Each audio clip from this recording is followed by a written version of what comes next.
할렐루야. 산일반 기도회에 오신 여러분을 환영합니다. 우리 가운데 성령 하나님의 역사로 하나님을 더욱 알아가는 시간 되시기를 축복합니다. 독감이 유행하고 있습니다. 혹시 감기 걸리신 분 안 계십니까? 전 얼마 전에 감기를 걸릴 뻔하다가 참 고생했던 기억이 있습니다. 때에 맞는 처방이 우리에게는 참 필요하지 않나 생각합니다. 저는 예전에 한번 여름 감기를 심하게 앓고부터 한번 걸리면 한 2주는 기본으로 앓았던 것 같습니다. 심하게는 진짜 2달 정도 앓으면서 혹시 이대로 내가 죽겠구나 하신 적은 없으셨던가요? 저 마음 가운데 제가 대학생 때였는데 제 카세트는 누굴 주고 제 CD는 누굴 주고 그랬던 기억이 납니다. 독감 예방에 꼭 예방접종하시고 그리고 손발 씻고 다니시기를 권면합니다. 네. 오늘 여러분과 나눌 말씀은 유다 왕국의 세 번째 왕인 아사 왕에 대해서입니다. 아사 왕은 사울을 포함할 경우 이스라엘과 유다 왕국의 6번째 왕입니다. 그는 장수하였으며 신실한 왕이었습니다. 오늘 본문을 같이 한번 읽어보겠습니다. 14장 역대하 14장 9절부터 12절까지와 그리고 16장 1절부터 5절까지입니다. 함께 교독하시겠습니다. 구스 사람 세라가 그들을 치려하여 군사 100만 명과 병거 300대를 거느리고 마레세아 이름에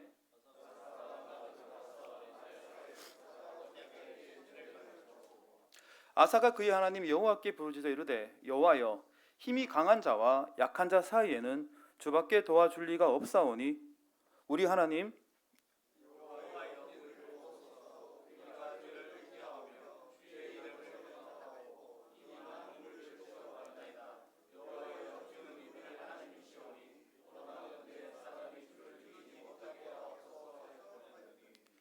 함께 읽으시겠습니다. 여호와께서 구스 사람들을 아사와 유다 사람들 앞에서 치시니 구스 사람들이 도망하는지라. 이어서 16장입니다. 아사 왕 제36년에 이스라엘 왕 바아사가 유다를 치러 올라와서 라마를 건축하여 사람을 유다 왕 아사에게 왕래하지 못하게 하려 한지라.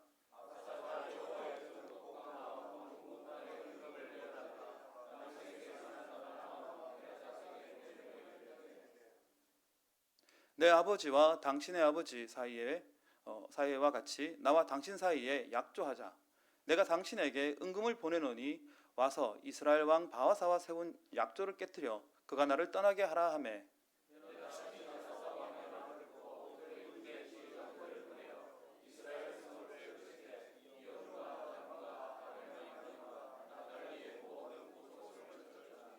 함께 읽으실게요. 바아사가 듣고 라마를 건축하는 일을 포기하고 그 공사를 그친지라. 아멘. 아사 왕은 방금 말씀드린 것처럼 통합 이스라엘 왕국과 그리고 유다 왕국의 합하면 6번째 왕입니다. 그는 처음에 신실한 왕이었습니다. 역대하에서는 본문 이전에는 이렇게 말씀하십니다. 아사가 그의 하나님 여호와 보시기에 선과 정의를 행하여 이방 제단과 산당을 없애고 주상을 깨뜨리며 아세라 상을 찢고 유다 사람들에게 명하여 그 조상들의 하나님 여호와를 찾게 하며 그의 율법과 명령을 행하게 하고 또 유다 모든 성읍에서 산당과 태양상을 없애매 나라가 그 앞에서 평안함을 누리니라 라고 말씀하십니다. 아사 왕은 즉위 초기에는 영적으로 깨어 있어서 하나님을 전심을 찾았고 또한 우상 숭배를 금지했습니다. 태후조차도 우상 숭배를 이유로 폐위하고 또한 율법을 가르치며 유다 개혁에 몰두했던 그런 훌륭한 왕입니다. 그러나 오늘 14장 본문에서 그러자 오늘 14장 본문에서 구스의 100만 대군이 이 아사 왕을 공격하러 왔음에도 하나님께서는 아사 왕과 유다 왕국을 긍휼히 여기시고 이길 수 있도록 은혜를 베푸시는 그러한 계기가 되었습니다. 그러나 구스가 100만 대군을 데리고 왔는데도 불구하고 유다에게 패했다라고 하니까 약소국인가라고 생각할 수가 있겠지만 이 구스 왕국은 애굽 지역에서 애굽 왕조들과 싸웠던 저력 있는 그런 나라였습니다. 그리고 심지어 150년 뒤에는 애굽을 점령하고 왕조를 세우기도 합니다. 그런 나라였습니다. 그러한 강대한 나라를 아사 왕이 이길 수 있도록 하나님께서는 은혜를 베푸신 것이었습니다. 그 이후 아사 왕 35년까지는 아사 왕의 나라에 평안이 있었습니다. 역대하 15장에서는 온 유다가 이 맹세를 기뻐한지라 무리가 마음을 다하여 맹세하고 뜻을 다하여 여호와를 찾음으로 여호와께서도 그를 만나 주시고 그들의 사방을 평안을 주셨더라. 이때부터 아사 왕 제 35년까지 다시는 전쟁이 없었다라고 말씀하십니다. 아사 왕 10년이 지나서 구스의 침략을 받았고 그리고 25년 동안 아사와 유다 왕국은 평안을 누릴 수 있었습니다. 그런데 오늘 16장을 읽으신 것처럼 이 25년 사이에 도대체 무슨 일이 있었던지 그 신실했던 아사 왕이 변하고 말았습니다. 하나님을 의지하여서 구스의 100만 대군을 이겼음에도 불구하고 어느 순간 그 마음을 초심을 잃고 이제는 하나님이 아니라 아람 왕을 통해서 문제를 해결하려 한 것입니다. 결국 북이스라엘 바하사가 유다를 공격하자 그 두려움으로 아사 왕은 성전의 창고조차 탈탈 털어서 이 모든 것을 끌고 모아서 이제 아람 왕 베나다에게 요구를 합니다. 날 좀 살려주십시오. 그리고 이 북이스라엘 군을 우리나라에서 좀 쫓아내 보내주세요 라고 요구를 하게 됩니다. 결국 아사의 신앙은 평안한 25년이 지나서 36년째에 바닥까지 떨어지고 만 것입니다. 하나님의 은혜가 떠나자 질병과 불행이 찾아왔지만 그의 고집스러운 마음 가운데는 회개할 줄 모르고 끝까지 하나님을 찾지 않습니다. 결국 의사를 찾아 전전하다가 질병에 걸려 6년 뒤에 사망하고 말았습니다. 우리는 이러한 아사의 삶 가운데에서 봐야 할 부분은 삶의 평화와 번영이 우리의 신앙을 증명하지 못한다는 것입니다. 우리 삶이 부유하고 평안하고 걱정이 없고 계획된 대로 다 이루어지고 자녀들은 이제 좋은 대학 가고 그런 경우에 우리 복 받았다, 평안이 임했다라고들 말씀들을 많이 하십니다. 그러나 오늘 아사왕을 보시면 그 35년의 평안이 그에게 유익하지 못했던 것을 볼 때 이런 부유와 평안이 꼭 우리에게도 우리의 신앙을 증명하는 거라 생각이 들지는 않습니다. 물론 아사왕을 예를 들지 않더라도 우리는 아마 그런 사례를 많이 알고 계십니다. 삶에 문제가 없는 것이 항상 복인 것은 아니다라는 부분은 우리가 경험적으로 많이 아실 거라 생각합니다. 그럼에도 불구하고 사람들은 평안한 삶을 복이라고 생각하는 것은 어쩌면 그것이 우리가 신앙을 가지는 목적이 아닌가 생각합니다. 우리가 우리의 평안을 위해서, 우리 삶의 가정의 평안을 위해서 신앙생활을 하는 것이 아닌가라는 것이죠. 많은 성도들은 세상을 사는 방법을 성경에서 배우고자 합니다. 자주 들었던 말씀이지만 내가 헌금을 얼마 하고 11조를 얼마 내고 헌신을 몇 시간 하고 그렇게 하면은 세상보다 내가 부자가 되고 사람들이 나를 좋아하고 내게 명예를 주는 그런 것들 얘기를 듣기를 원합니다. 그리고 성경과 말씀을 통해서 거기다 확답받기를 원합니다. 말라기의 말씀은 우리에게 얼마나 큰 위로가 됩니까? 내게 11조를 바쳐라. 내가 내게 복을 주나 안 주나 시험해보라 막까지 말씀하십니다. 그 말씀들이 우리는 그걸 듣기를 원하는 거죠. 그러나 이 많은 것들이 정말 이루어진 다음에 여러분은 어떻게 하시겠습니까? 분명 하나님께서 우리 가운데 기뻐하신다면 그 많은 것들 우리 가운데 일어날 걸 믿습니다. 또 그러시길 축복합니다. 그러나 우리 삶이 성공하고 우리 가족이 성공했다면 그 너머에는 우리는 무엇을 봐야 됩니까? 우리는 무엇을 우리 신앙의 목적으로 삼아 살아가야 할지를 돌아보아야 하는 문제입니다. 오늘 본문의 아사왕의 즉위 초기에는 하나님에 대한 순전한 믿음이 있었습니다. 자신을 살피고 가난한 사람을 돕고 전심으로 말씀을 쫓아 율법을 가르치고 그리고 우상 숭배하는 사람은 심지어 자기 할머니라도 태우라도 처단하는 과감함을 보였습니다. 하나님을 경외하며 전심으로 살았던 것입니다. 그 결과 세상에 많은 부도 가졌고 그리고 구스의 100만 대군도 이겨냈습니다. 실상 북이스라엘을 위해서 살려주셔야 했던 아람 왕국처럼 강대한 나라가 구스였습니다. 그러나 이제 세월이 흘러 이제 북이스라엘이 쳐들어왔을 때 그는 어디에 있었습니까? 하나님이 아니라 눈에 보이는 아람 왕에게 굴복하고 나를 살려주셔야 하는 그 모습으로 우리 앞에 보여줍니다. 아름다웠던 그의 젊은 날의 신앙은 어디 가고 이제 하나님의 책망을 듣고 그리고 거기에 오히려 분노하면서 끝까지 자신의 생각을 굽히지 않는 그러한 고집스러운 외골수로 살아갑니다. 오랜 시간 전심을 다하여 하나님을 섬겼지만 또한 율법의 말씀으로 정성을 다하여 제사를 지냈지만 그 젊은 날에 그는 많은 헌신과 제사가 목적이 아니라 그걸 통해 하나님을 만나는 것이 그의 목적이었습니다. 그러나 세월이 많이 지나고 흐르면서 이제는 하나님을 만나는 것이 아니라 제사를 지내는 것이 그의 목적이 되었습니다. 이제는 그가 가지는 것은 내가 얼마만큼 많은 양을 잡아 죽이는가, 내가 얼마만큼 많은 헌금을 성전에 채워놓는가, 그것이 그의 목적이 되었던 것입니다. 큰 고난 없이 오랫동안 살아온 그의 삶의 결과가 결국엔 율법을 얼마나 읽었느냐, 그 오랜 신앙의 결과가 결국 그를 타성에 젖지 만들지 않았나 생각합니다.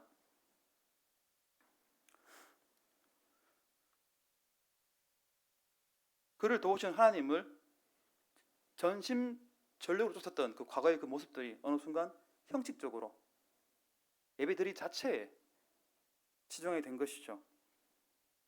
결국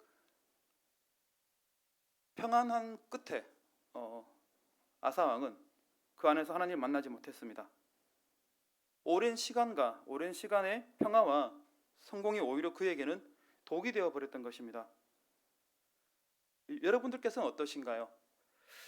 우리 삶의 평화가 또 우리 가족의 평화와 번영이 결코 우리에게 건전한 신앙을 말하는 것 같지는 않습니다. 우리에게도 가정에 큰 문제가 없고 평안하게 살아갈 때 어쩌면 이 아사왕처럼 우리 그 알지 못하는 그런 질병 가운데 우리가 놓여 있을 수도 있습니다. 그 평화에 가려져 가지고 하나님을 제대로 보지 못하는 걸 수도 있습니다. 지금 이 자리에는 청년분들도 계시지만 여러분들이 젊을 때에는 어떤 감동으로 이 자리에 앉으셨습니까? 여러분들 통해서 한때는 한국교회가 1000만 성도가 교회를 지키고 하나님을 섬기는 때도 있었습니다. 그러나 지금은 어떻습니까? 지금이 오히려 그때보다 더 어려운 시기인가요? 그때는 많은 사람들이 제사를 드리고 이제 핍박받고 도망다니고 그런 시기였지 않습니까? 또 돈을 못 버는 가난한 환경 가운데 내몰리지 않았던가요? 그런데 그런 환경에서도 교회는 부흥하고 말씀이 전해졌습니다. 근데 지금은 교회 나간다고 핍박받지는 않습니다. 그죠? 그리고 교회 나간다고 죽일놈 소리 듣고 있지는 않습니다. 과거나 지금이나 우리한테 큰 차이가 없지만 우리는 이 환경 가운데에서도 환경이 나빠졌다, 교회 운영이 안 된다, 청년이 교회를 떠나고 있다 라고 말씀합니다. 핍박받으면서도 전도하고 교회가 부흥할 역사가 과거에 있었습니다. 이제 세월이 흘러 우리가 부유해지고 평화에 빠지자 우리는 하나님을 결국 어쩌면 잊어버린 것이 아니겠습니까? 아사왕처럼 말입니다. 아사왕처럼 우리가 예배를 통해서 하나님을 만나는 것이 아니라 세상 일들이 우리의 눈을 가려서 예배를 통해 하나님을 경배하지만 그 삶의 목적이 어쩌면 과거와 달리 우리의 인생의 번영과 성공에 있지는 않으십니까? 여러분의 오랜 평화 가운데 신앙생활 가운데 돌아보시기를 축복합니다. 여러분 모두의 삶 가운데 성공하고 또한 평안에 사시기를 분명 소망하고 바랍니다. 또 그런 복을 받기를 원합니다. 그러나 아사왕의 이야기를 통해서 우리의 오랜 신앙의 결과가 인생의 성공이 그리고 걱정 없는 삶이 다시 한번 우리의 신앙을 증명하는 게 아닌 것을 여러분께 말씀드립니다. 우리가 잘 된다고, 우리가 부유해진다고, 번영한다고 우리가 잘 살아왔고 잘 믿어왔고 성공한 것이 아닙니다. 우리가 무엇을 목적으로 하는가가 우리의 신앙의 본 주소를 알게 합니다. 사람의 선한 행위는 헌금을 하고 착한 일을 하고 이웃을 돕고 하는 부분들은 얼마든지 모방이 가능합니다. 사회관계 속에서 그리고 사회적 지위 때문에 할 수 있는 것들입니다. 그러나 내 안에 본 마음은 난 정말 뭘 찾아가는가? 라는 부분은 나만이 아는 것입니다. 그 자신에게 물어보시기를 권면합니다. 나는 뭘 찾아가는가? 세상의 부유함을 따라 살아가는가? 아니면 말씀을 따라 살기를 기뻐하는가? 나는 지금 무엇을 목적으로 하나님을 믿고 있는가 하는 것입니다. 오직 하나님의 영광 받으심이 여러분 마음 가운데 있기를 축복합니다. 또한 하나님 나라의 영광을 위해 목적으로 살아가기를 축복합니다. 그리고 실패하기를 두려워하지 말라고 말씀드리고 싶습니다. 이스라엘 왕 바하사가 쳐들어왔을 때 아사 왕과 그의 유다 왕국은 북이스라엘을 이길 힘이 없다는 걸 알았습니다. 결국 그 외부적인 문제 해결을 위해서 이제 아람 왕을 찾았고 조공 외교를 통해서 문제를 해결을 했습니다. 근데 결과적으로 그건 옳았습니다. 그 전략은 정답처럼 느껴졌습니다. 실제 베나드 공격으로 바하사는 철군하게 되고 그리고 라마에서 짓던 벽돌을 통해서 오히려 유다의 방어성들을 더 튼튼하게 만드는 그런 계기를 삼았던 것이죠. 그러나 성경은 이러한 아사 왕을 잘했다고 말씀하시지 않습니다. 오히려 선지자 하나니를 통해서 아사 왕의 믿음 없음을 책망합니다. 그러한 책망을 받지만 아사 왕은 자신을 돌아보지 않고 오히려 선지자를 핍박하고 자기 스스로를 정당화합니다. 결국 그 악 때문에 하나님께 진노하심을 자초했습니다.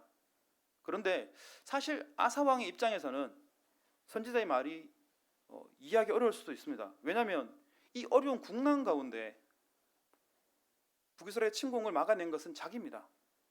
자기가 꾀를 내었고 그리고 계략을 풀었고 결국 군대가 물러갔습니다. 좋은 결과가 그에게 있었지 않습니까? 많은 사람들이 죽어나갈 수 있었던 전쟁인데 그가 그것을 막았던 것입니다. 그럼 과연 그것이 잘된 일일까요? 물론 성경도 말씀하시고 또 잘된 일이 당연히 아닙니다. 그러나 그의 인간적인 노력을 통해 문제 해결은 이것이 안 좋은 솔레만을 남겼을 뿐입니다. 그 이후에 아하스 왕도 그렇고 히스기야 왕도 그렇고 외부의 문제가 생기면 항상 성전 창고를 텁니다. 성전 창고를 털어서 이제 강대한 나라에 빌붙어서 나를 살려주십시오 라고 얘기하는 것이죠. 그런데 아사 왕도 어쩌면 이 북이스라엘의 문제를 놓고 기도했다고 생각합니다. 성경에는 기록하고 있지 않지만 그가 기도했음에도 어쩌면 응답받지 못했다고 보는 것이 맞지 않나 생각합니다. 그랬다면 하나님께서 그에게 응답하지 않으셨던 것은 뭐냐면 이 고난을 통해서 아사 왕에게 자신을 돌아보고 처음 신앙을 회복하라고 말씀하신 것일 수도 있습니다. 그러나 아사 왕은 하나님께 응답하지 않으시고 그리고 군대는 몰려오고 유다는 위기에 처하자 결국 불확실한 기도 가운데 운명을 거는 것이 아니라 자기의 계략으로 인간적 힘으로 이겨내려고 한 것입니다. 결국 자기가 바친 성전의 모든 성물까지 모아서 아람 왕을 동원한 것이죠. 비록 이 일들로 말씀드린 것처럼 이제 아사 왕은 문제를 해결했습니다. 그리고 전쟁을 넘겼습니다. 목전의 위기는 넘겼지만 그러나 그 대가는 아사 왕과 유다의 하나님에 대한 믿음이 땅에 떨어진 것입니다. 문제가 생겼을 때 이 문제 해결에 초점 맞추면 당연한 것입니다. 집에 불이 났는데 야 불 났다 기도하자 이러지 않지 않습니까? 불을 꺼야지. 만약 다른 일을 한다면 어리석은 사람이지 않을까요? 네. 그러나 가장 좋은 수단이 있는데도 불구하고 더 어렵고 불확실한 일에 투자한다는 것은 어떻게 보면 좋게 보기 힘든 것입니다. 그러나 그 문제 안에 하나님께서 우리 가운데 무엇을 말씀하시는가는 다른 이야기입니다. 문제 해결과 여부와 상관없는 다른 이야기인 것입니다. 문제가 해결되었다고 해서 그리고 결과가 좋았다고 해서 그게 잘한 것이다 라고 말할 수는 없습니다. 하나님께서는 아사 왕이 바랬던 것은 아사 왕이 북이스라엘을 물리치는 것이 아니라 문제 해결을 하는 것이 아니라 그에게 끝까지 믿음을 가지고 하나님을 의지하도록 하는 것이었습니다. 비록 그 긴 기다림 시간 때문에 유다는 어려움에 처하고 나라는 누란의 위기에 처할지라도 두려움에 떨지라도 심지어 바사가 쳐들어와서 예루살렘에다가 흉벽을 쌓고 공격할지라도 끝까지 아사 왕이 하나님을 의지하기를 바라셨습니다.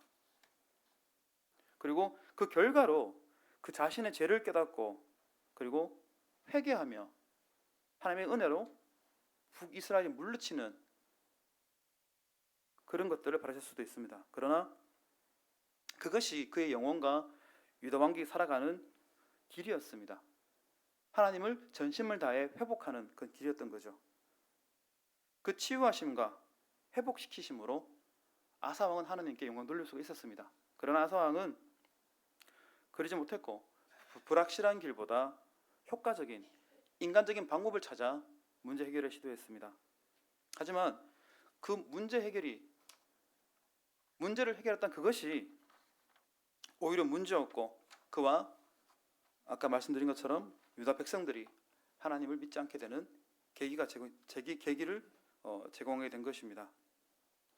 성경은 이 아사 왕과 반대로 하나님을 끝까지 신뢰한 사람들의 결과를 보여주십니다. 그것은 그 일들을 통해 하나님께서는 영광 받으십니다. 다니엘서 6장 10절입니다. 함께 읽으시겠습니다. 다니엘이 이 조서에 왕의 도장이 찍힌 것을 알고도 자기 집에 돌아가서는 윗방에 올라가 예루살렘으로 향한 창문을 열고 전에 하던 대로 하루 3번씩 무릎 꿇고 기도하며 그의 하나님께 감사하였더라. 아멘.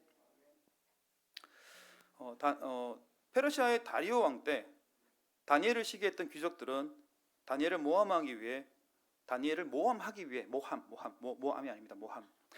모함하기 위해 누구라도 30일 동안 왕이나 다른 어떤 신에게도 기도하지 말자라는 법령을 만듭니다.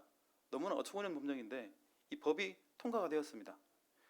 다니엘인들 이 법이 얘들이 나를 타겟을 하고 있구나라는 걸 몰랐을까요? 다 알았을 겁니다. 그러나 다니엘은 목전에 놓여 있는 위기 앞에 자기 드리던 예배를 패하지 않습니다. 오히려 굳건히 하나님을 붙잡습니다. 그의 문제 해결의 방식은 뭐냐면 하나님이셨습니다. 인간적 판단과 생각이 아니었던 거죠. 결국 그는 사자굴에 던져집니다. 다들 아시잖아요. 사자는 물지 않았습니다.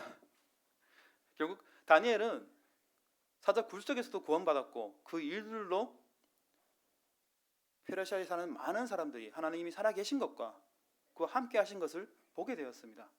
그를 통해 하나님께 영광 돌려드리게 된 것입니다. 또한 우리 가운데 다른 사람들 또한 우리 가운데 말씀하십니다. 초대교회 성도들 또한 다니엘과 동일한 상황이 있었습니다. 그러나 이러한 선택과 결정이 꼭 그들 자신에게 보면은 좋았다라고는 할 수가 없습니다. 그들이 믿음으로 의해서 사자 먹이로 콜로세움 가운데 던져졌지만 그러나 그 많은 성도들은 다니엘과 달리 구원받지 못했습니다.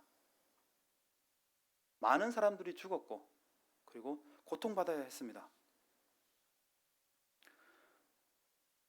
그러나 그들은 신앙을 포기하지 않았고 그리고 그들이 죽는 것을 오히려 기뻐했습니다. 그들은 숫자가 많았습니다.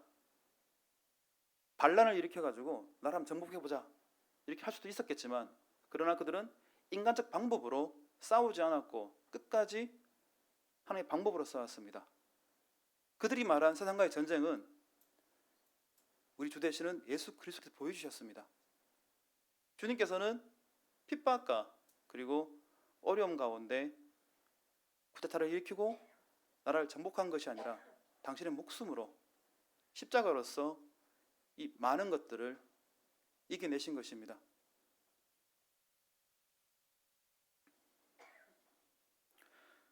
예수께서 보여주신 그 세상과 싸우는 방법으로 초대의 성도들은 자기 목숨으로 싸웠습니다.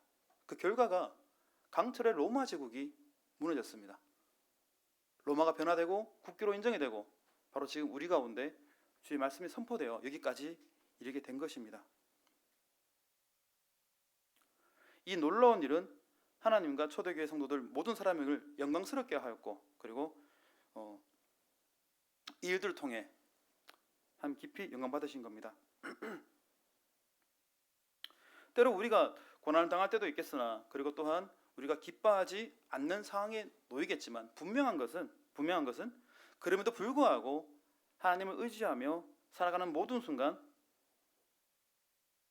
말씀을 따라 정의롭고 공의롭게 살아간다면 그 결과가 우리가 기뻐하든지, 또한 우리 가운데 내가 망했네라고 생각할지라도 그것은 실패가 아니고 망한 것이 아닙니다. 우리의 선한 행실과 정의와 공의된 삶이 하나님이 살아계신 것을 증거하고 그 일들로 하나님 영광 받으시는 것입니다. 우리가 살아가는 매 순간 세상의 방식이 아니라 하나님의 방식으로 살아감으로써 설령 삶에 실패한다 하더라도 여러분 두려워하지 않기를 바랍니다.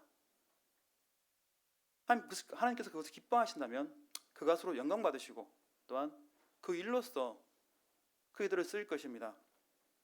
때로 우리 가운데 어떤 개척교회가 보면은 성도가 저렇게 없는데도 저렇게 생활이 되는가, 너무 힘들지 않나, 그렇게 하는 교회들을 보게 됩니다. 그래서 사역이 망했다라고 어쩌면 생각한 분들도 계실 겁니다. 그러나 그분의 사역들은 망하지 않았습니다. 왜냐하면 그 개척 현지 가운데 고난 가운데 지켜가는 그 노력들 하나하나가 하나님 기뻐 받으십니다. 그 비어있는 공간 자체가 이 시대 가운데 하나님 부르신 그 음성을 거부한 증거입니다. 공간은 비어있지만 그분들을 통해서, 십자가를 통해서 많은 사람들 가운데 이 시대에도 하나님 그들을 부르신다는 그러한 소명을 그분들은 감당하고 있는 것입니다. 비어있는 것이 아니라, 실패한 것이 아니라 그 안에서 승리하고 있는 것입니다. 우리가 실패하는 것, 어려움 당하는 것에 두려워하지 않으시기를 권면합니다. 우리 삶의 목적과 방향이, 우리 삶의 번영과 성공에 있다면, 진짜 참으로 우리가 잘 되고 돈 많이 벌고 하는 게 우리 목표였다면, 이러한 실패와 그런 것들은 우리 아픔이 되고 또한 괴로움이 되겠지만, 그러나 이것이 우리의 목표가 아니라 하나님의 영광이었다면 우리가 실패든 성공하든 그것은 우리의 문제가 되지 않습니다. 다만 우리의 문제는 뭐냐면 우리의 삶을 통해서 하나님 영광 받으시냐가 문제가 되는 것입니다. 그러므로 실패를 두려워하지 않기를 정말 축복합니다. 우리가 말씀을 따른 결과가 그리고 우리에게 주시고자 하는 것이 고난이라면 좀 어떻게 도망다닐 수가 있겠습니까? 아무리 도망다녀도 언젠가는 딱 그 자리에 세워두실 겁니다. 그리고 그 일을 통해서 우리를 변화시키고, 또한 그 일을 통해서 우리를 통해서 하나님 영광 받으실 겁니다. 이 모든 일에 순종함으로써 하나님께 영광 돌리시기를 축복합니다. 마지막 내용인데요. 네. 그리고 이제 드리고 싶은 말씀은 뭐냐면, 우리는 아사왕의 내용을 통해서 교만을 경계해야 한다는 것입니다. 끊임없이 우리를 돌아보고 우리 안에 있는 교만하지 않은가 돌아보아야 합니다. 역대하 16장 7절에서 10절까지는 그러한 불의함을 하나냐는 아사왕에 책망합니다. 네가 왜 하나님 믿지 않았냐? 구수 봐라, 100만 대군 아니냐? 그걸 이겼는데도 불구하고 너는 왜 쫄고 두렵고 힘들어하느냐? 그 말을 듣고도 아사왕은 정말 그러네, 하나님 잘못했습니다, 회개하는 것이 아니라 무슨 소리냐, 내가 옳은 판단을 했지 않냐, 전쟁을 막았지 않냐, 오히려 하나님을 핍박하고 그리고 악한 행실을 합니다. 자신의 잘못을 꾸짖는 선견자 하나니를 오히려 핍박했던 것입니다. 오랜 평화와 번영이 아사왕을 하나님과 멀어지게 만들었습니다. 과거의 그녀는 예배를 드리고 섬기는 사람이었다면, 이제는 어려움 가운데 성전을 털어먹고 말씀을 판단하는 그 자리에 서버린 것입니다. 위기 가운데 아사왕은 선견자를 통해 끊임없이 기도하고 회개함으로 삶을 돌아봐야 했지만, 그러나 그는 자신이 아니라 인간적인 방법으로, 하나님이 아니라 자신을 따라 살아가게 됩니다. 젊을 때 그에게 역사하신 하나님을 기억하지 못하고 교만하게 행하며 하나님보다 사람을 더 크게 보았던 것입니다. 오랫동안 신앙생활을 해올수록 그 성경을 읽으면서록 자기만의 신앙과 그런 기준이 생깁니다. 그것은 왜 그러냐면 모든 사람은 온전하지 못해서 사람들을 만날 때, 일들을 볼 때 자기 가운데 선악간의 판단을 합니다. 얘는 말씀 맞아, 틀렸어, 틀대 먹었어, 얘는 뭐라 해야 돼, 이렇게 이제 기준을 오래 이것이 반복되다 보면 내 안에 이제 신앙의 기준이 생기는 것입니다. 아사 왕 또한 그러한 과정이 생겼습니다. 자기의 사상과 또한 경험과 많은 일들 가운데 자기가 옳다는 바대로 살아갔던 것입니다. 우리 또한 어쩌면 그럴 수가 있습니다. 우리 안에 오랜 시간 동안 신앙생활을 하면서 우리가 알지 못한 우리 안에 신앙적인 기준이 생겼을 수도 있습니다. 그러나 안타까운 것은 신앙을 많이 읽고 성경을 많이 읽고 말씀을 많이 들으면 와, 난 정말 죄인이구나, 난 의로운 사람이 아니구나, 오직 하나님의 의로만이, 은혜만이 나를 변화시키는구나 라고 깨닫게 되고, 그리고 그 하나님 앞에 엎드려야 하지만 오히려 신앙생활을 많이 하고 시간을 보낼수록 내 안에 내가 더 살아나고 율법주의가 되고, 그리고 마치 내 의를 찾아 더욱더 살아가지는 않습니까? 이 시간 우리 가운데 돌아봐서 교만한 그 우리를 빼내기를 권면합니다. 마가복음 7장 11절에서 13절까지는 바리새인들의 위선을 책망하시면서 아버지나 어머니에 드려 유익할 것을 고르반 곧 하나님께 드림되었다고 하면 그만이라 하고 내 부모를 공경하라는 계명의 말씀을 전통으로 폐한다고 예수님께서는 바리새인들을 책망하십니다. 그들의 간섭과 사회적 요구가 말씀을 왜곡하여 가르치게 만들었습니다. 그럼에도 불구하고 자신들의 잘못을 깨닫지 못하고 오히려 그들은 스스로를 정당화합니다. 성전이 필요하니까 레위 사람들은 뭐 땅 파먹고 사나, 그들의 생각과 마음으로 바리새인들은 요구를 하고 자기 스스로를 정당화하는 것이죠. 그러나 이 책망하심은 쉽게 흘려들일 수 있는 그런 것들은 아닙니다. 이 시대 가운데에도 우리의 정치와 정치적인 사상과 또한 철학과 경험이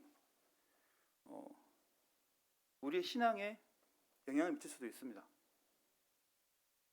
이 시대 가운데 교회가 지탄받는 것은 우리 안에 있는 불의함 때문입니다. 그러나 그 불의함을 우리는 우리 스스로 정당화하고 있지 않은가 살펴봐야 합니다.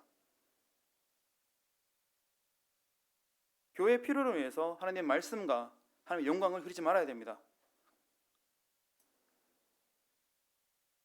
왜냐하면 우리가 악을 행하는 모든 것들로 통해 하나님의 영광은 흐려지고 사람들은 우리를 통해서 하나님을 오해할 것입니다. 그것은 심지어 이 복음이 전해지는데 방해가 될 것입니다. 로마서 23장에서는 율법을 자랑한 내가 율법을 범함으로 하나님을 욕되게 하느냐 기록된 바 하나님의 이름이 너희 때문에 이방인 중에 모독을 받는도다. 오직 우리의 교만을 경계하고 항상 말씀 안에 살기 위해 기도하시기를 축복합니다. 말씀을 맺겠습니다. 좀 길었는데요.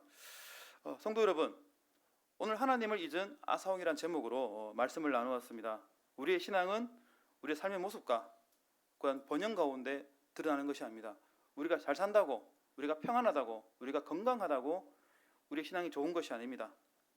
오히려 그 삶이 실패한 것 같고 그리고 어렵게 보이더라도 그 안에 하나님 나라를 품고 살아가고 또한 하나님 나라의 영광을 위해 살아간다면 어쩌면 그 사람이 참 신앙인이고 참 선도일 수가 있습니다. 우리밖에 모르는 우리 내면에, 진절한 내면에 나 스스로 가운데 물어보시기를 권면합니다. 나는 어떤 사람인가? 나는 무슨 목적으로 교회에 나오는가? 내가 하나님 믿는 목적은 무엇인가? 라는 것입니다. 하나님의 영광을 목적으로 우리 자신의 유익이 아니라 하나님 나라의 영광을 위해서 공의와 정의를 따라 살아가시기를 축복합니다. 그래 살아갈 때 우리의 마주한 모든 결과가 그것이 성공하든 또한 우리 기뻐할 수 없는 그런 고난이든 그러나 그 모든 것은 우리에게 성공이고 승리일 것입니다. 그 모든 것은 하나님께서 우리를 통해 영광 받으시기 때문입니다. 그러므로 실패하는 것을 두려워하지 않기를 다시 한번 권면합니다. 모든 것은 하나님의 기뻐하신 뜻 안에 있습니다. 우리가 신앙생활을 오래 하면 오래 할수록 우리는 말씀이 아니라 우리가 옳다고 하는 바를 따라 살아가기 쉽습니다. 우리의 생각보다 판단보다 크신 하나님을 의지하고 오직 말씀을 따라 순종하며 살아가시기를 축복합니다. 제가 처음에 독감 예방주사를 말씀드렸었는데요. 이 말세에 시대가는 우리 모두 가운데 이 말씀이 예방주사가 되어서 언제나 나를 살피고 겸손한 마음으로 하나님을 의지하며 살아가는 기회가 되시길 바랍니다.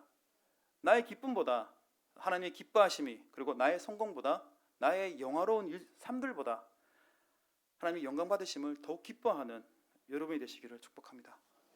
기도하겠습니다.